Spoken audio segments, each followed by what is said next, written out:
Chapter 8. Nina. My alarm comes way too early, but I told Dominic that I would be ready to go this morning. I sit up on the side of the bed with my feet dangling over the side. It reminds me of the exam table yesterday, and that conjures up all kinds of images. I squeeze my eyes shut and try to block it out. My heart is pounding and my breathing increases. I try to stand up and have to sit back down. Breathe in, breathe out. Breathe in, breathe out. Finally, my heart is no longer galloping. My breathing is slowed down. The images have faded temporarily. I am able to stand up without falling over.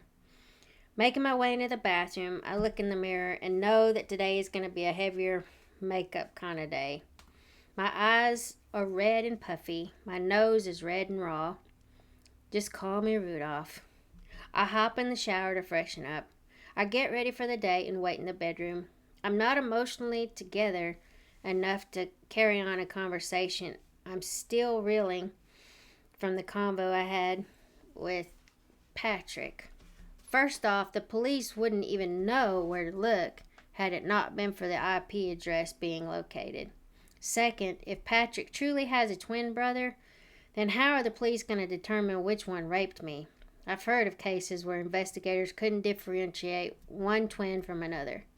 Fingerprints will be different, but Scott and the CSU team haven't been to the house yet. Third, if neither of the Kemp brothers has a police record and their DNA has never been tested, they wouldn't be on their radar. Still lost in my thoughts, I hear a knock on the bedroom door. Come in. Dominic pokes his head in and says, Good morning, how did you sleep? I answer honestly, not very well. He stands in the doorway with his arms crossed. I look up at him and ask, Did you know that Patrick has a twin brother, Philip? His brows furrows. To answer your question, no. I didn't know that he had a brother. And how do you know that? I have a right to know who this Patrick Kent is. I looked him up on social media and called his phone number. We had a rather enlightening conversation.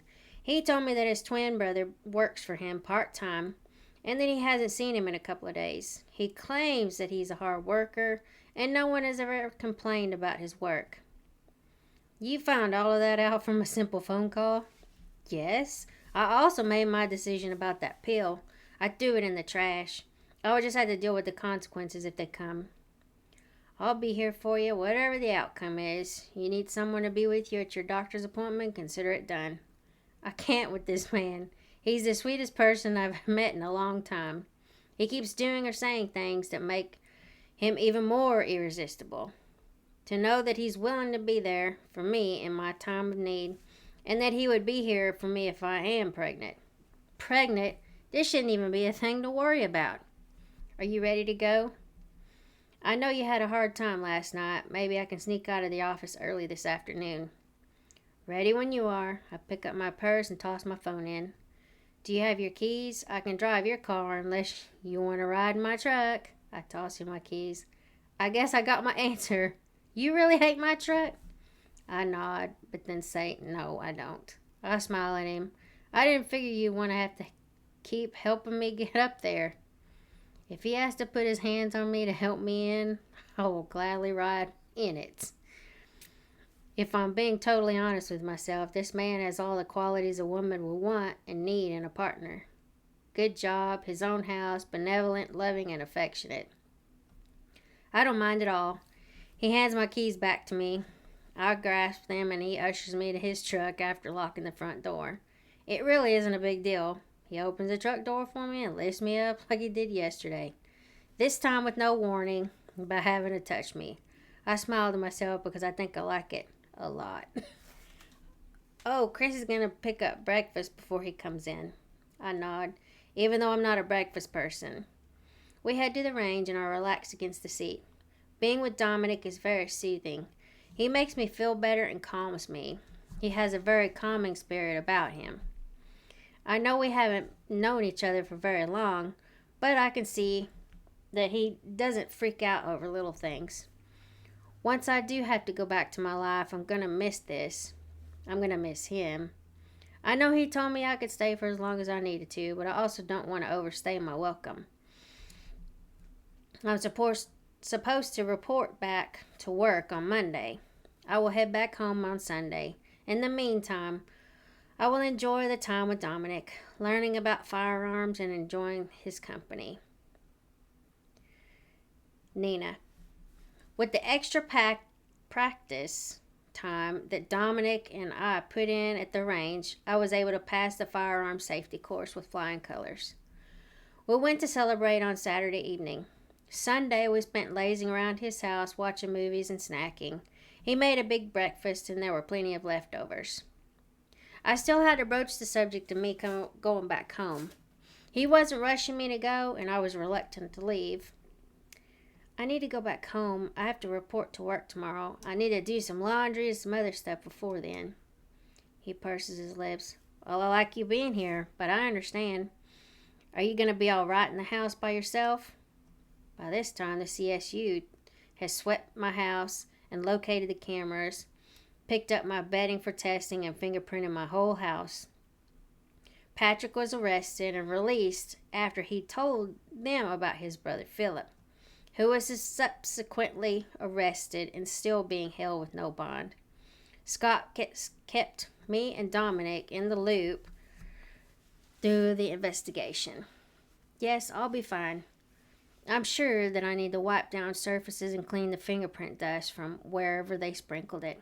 I need to get back to reality. I can stay with you if you want, he offered. Dominic, you don't have to do that. You've already done so much for me already. I'll call you to check in and we can go to dinner or something. Give me a couple of days to get back in the swing of things. You always have a place to stay if you need it. Call me anytime, day or night, okay? Fine, I told you I would. His concern is so touching. I have a follow-up appointment with my doctor in about a week. Can you come with me? This is the follow-up to make sure that I'm healed up down there and to make sure the STD med work. I haven't had any symptoms, but it's only been about 3 or 4 days. Let me know the date and time and I'll be there. Will do. I'm going to go pack. I call over my shoulder and head to the room I've been staying in. I close the door and grab my suitcase from under the bed. I open it and gather all my clothes from the closet, pack up my toiletries, and put my dirty clothes in a plastic bag. I didn't have much here, so it didn't take long to complete. I wanted to leave before it got too late. It's about 3 p.m. now, still enough time to get things done before tomorrow. I roll my suitcase down the hall and park it by the front door. Dominic is in the living room on the couch lounging. I walk over to him and he sits up. You got everything you need? Yep. I sit next to him on the couch. I wish I could stay here forever, but I know I need to get back to my routine. You need to get back to yours. My heart is shredding as I speak. I've liked being here more than I should. I think that we both knew this was a temporary situation. I can't keep being his house guest that is constantly with him. We're talking about 5 days of being in his home or at his work. That kind of proximity can wear a person out, and we need a little distance. I told you don't have to leave. I know. I told you I had things to do before work tomorrow. He stands up and I do too. He pulls me in for a hug and I melt against his strong frame. If I don't leave, I'm going to be pulled back into the Dominic vortex. He has a definite pull on me like a black hole. I'm drawn to him. I'll call you before I go to bed. He walks me to the door, picks up my suitcase, and helps me out to the car. I open the trunk and he puts the suitcase in and closes it. I'm at the driver's side door, avoiding his gaze. Nina, I'm going to miss having you here. When he says things like that, I can't help but be sucked back in. I have to go. We'll talk later. I open my door and he hugs me again. Okay, call me later. He steps back so I can get in and cut this off before I run back in that house, stay here, and never leave. Shutting the car door severs the physical connection. Of course, my heart is still knit to his. No matter what I do or where I am, the emotional connection will be there. I make it home, and my home is relatively clean. No fingerprint dust, floors swept. It's like no one had ever been there. I look around, and then the memories flood back of that early morning attack. I plop my purse down and take my suitcase to my bedroom. I hoist it on the bed and start the unpacking. As I stand there, images of Patrick, since I've seen his picture, or is it Philip, that flash in my mind. You can do this. You don't need to be scared. The guy is in jail.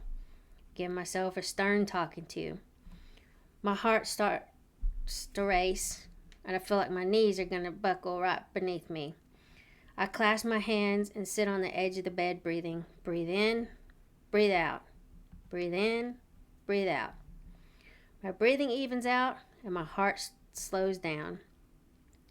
Determined to get ready for work tomorrow, I unpack my suitcase, wash some clothes, and pick out what I'm going to wear to work. I can't allow this guy to keep me from doing what I need to do. After calling Dominic to check in, I secure all my doors and windows. I crawl into bed, praying that I can have the strength to come out of this on the other side not as broken. The emotional, psychological, and physical wounds would heal, and I can have a somewhat normal life.